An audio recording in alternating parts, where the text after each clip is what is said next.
Out of it came a commitment to begin the work of making another organization, a new organization that would take on supporting the needs of this diverse community of Black institutions that fitted as under the umbrella of museums, historical sites, or cultural institutions.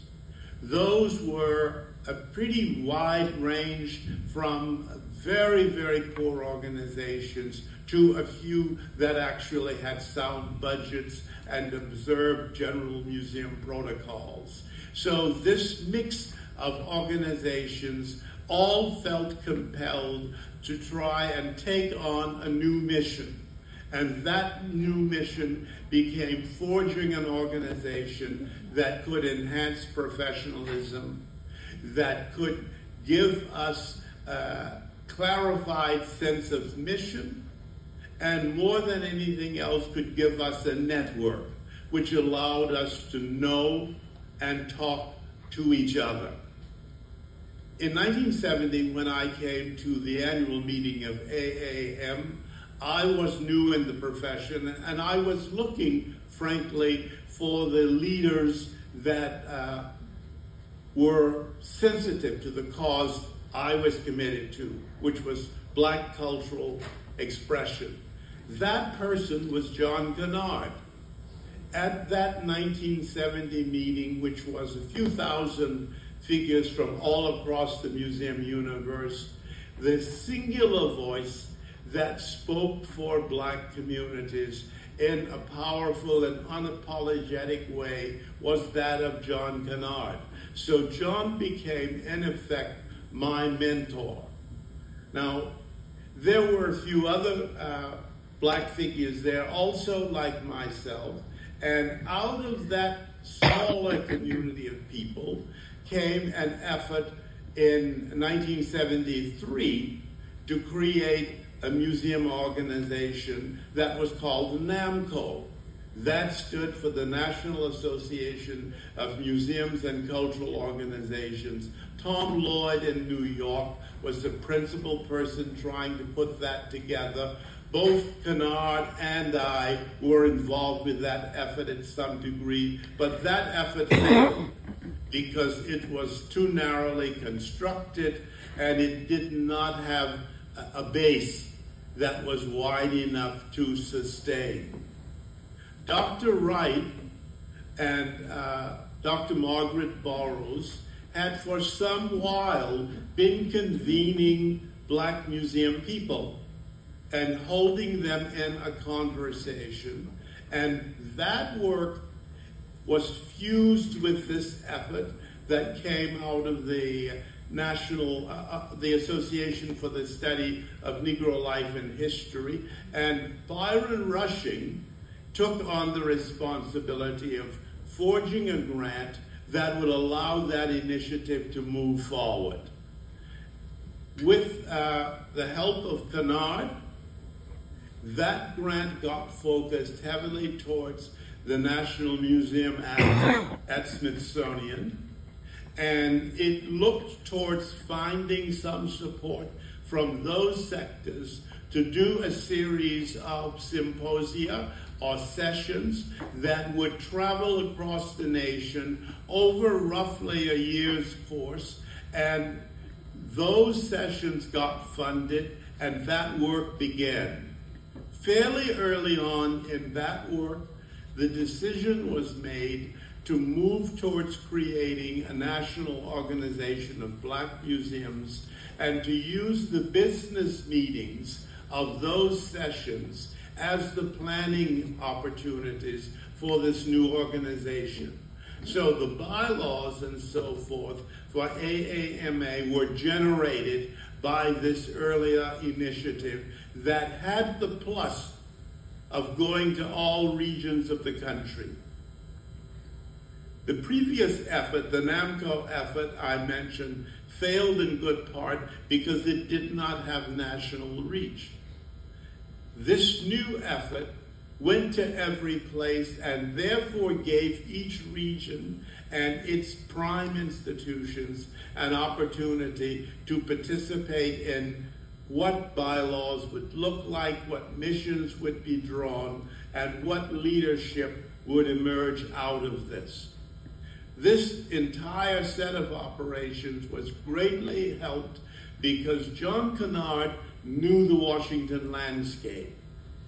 He knew the AAM as a national organization of museums. He knew Smithsonian Institution, having an intimate relation there through Anacostia Museum, and he knew how things worked there.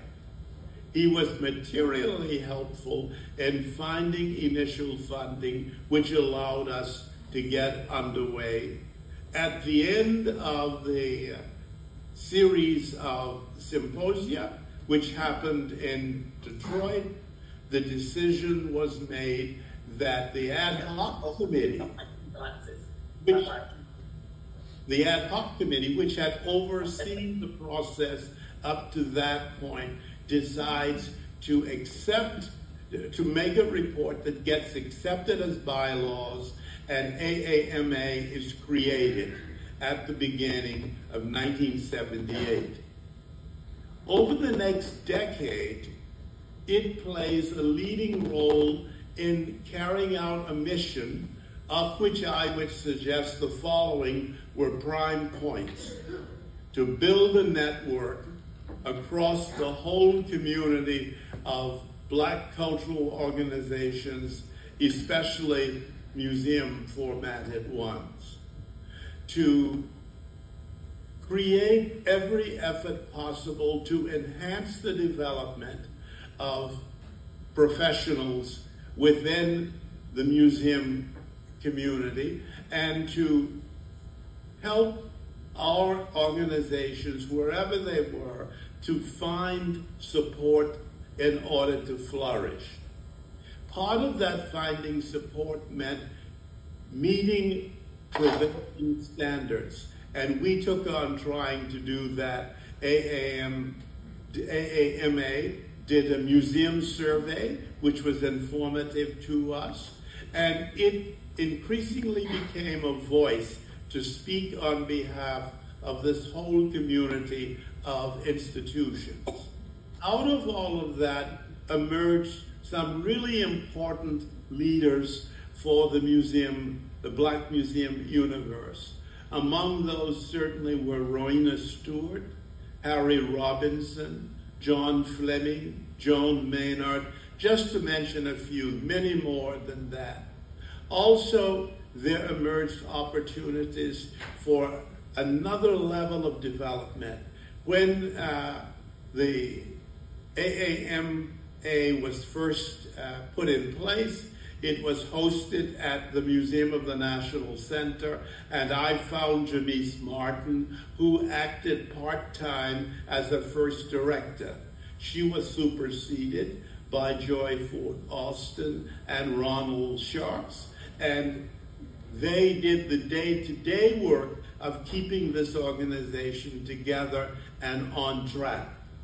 AAMA never had the money that was needed, and in that it was similar to all of us who were constituent members.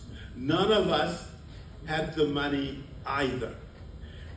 This made it important for us to keep tugging at the sleeves of NEA and NEH, Smithsonian, and National Museum Act to support us, because in effect, those places had the money that in a different national history would have been the endowments for the work that we were involved in doing.